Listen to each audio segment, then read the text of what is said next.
A critical and often overlooked component of every building is ventilation. Many roofing professionals estimate that 90% of the homes in North America are improperly ventilated. This is one problem area that can be corrected when a new roof is installed. The attics you work on need effective ventilation to keep them cooler in the summer and drier in the winter. For your attic ventilation to be effective in combating heat buildup and moisture condensation, the entire underside of the roof sheathing should be ventilated continuously and uniformly. The best way to do this is to install intake vents and exhaust ridge vents and ensure that they are working together. Now, let's take a look to see how this is done. It is important to understand that a properly ventilated roof relies on a system of products such as Cobra ridge exhaust vents that work in conjunction with soffit vents or fascia vents. To meet the minimum government ventilation standards, follow the 1 in 300 rule.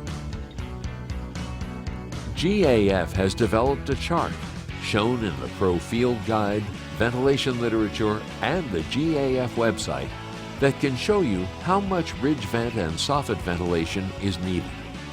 For ventilation of complex and uncommon attic spaces, contact Tech Services for assistance with your calculations. Cobra coiled ridge vent can either be hand-nailed or applied with a nail gun. You must have a 3 in 12 minimum roof slope and a maximum 20 in 12 roof slope. On structures without ridge boards, make a 1-inch cut along both sides of the ridge.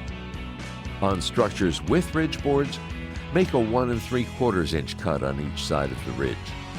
Leave 6 inches of uncut sheathing at each gable end to protect ends from wind-driven rain. Be careful to set your saw depth to cut the sheathing only. Next, cover the entire ridge with Cobra ridge vent. Use roofing nails to tack the vent in place. Caulk any ends together if the ridge length is longer than a roll of Cobra. Finally, install ridge caps over the Cobra ridge vent. Use the Cobra Smart nails supplied in the package. Do not overdrive the nails. When using the nail gun version, attach the nail gun adapter to the end of the nail gun and use the 1 3/4 inch nails supplied in the roll. Be sure to disconnect the air supply line prior to attaching the adapter. Always be sure to install the capping to match the shingles that are being installed. You install Cobra Rigid Vent 2, Cobra Rigid Vent 3, Snow Country, and Snow Country Advanced Ridge Vents in a similar manner. To understand the installation of these Cobra Rigid Vents, let's first take a look at some of the unique features of these ridge vents. First, there is the self-closing end. This unique design allows for very easily finished ends. There's no need for the caulking, end caps, rivets, etc. that some ridge vents need. Simply bend to conform to the roof and install. Second are the male-female tabs on the ends. All you have to do is align these tabs and butt the ridge vents together as you go across the ridge. Finally, there are the nail guide lines.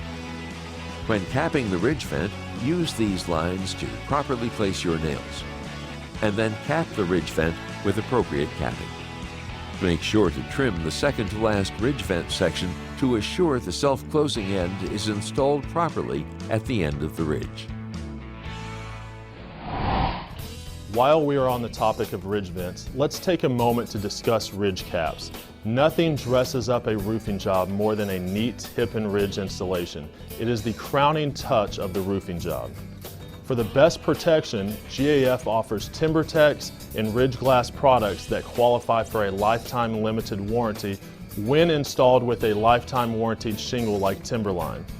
It's the right choice for the customer, not only because of the warranty, but because they're designed to complement the color of GAF shingles. For more information on ridge cap and ridge vent products, visit gaf.com.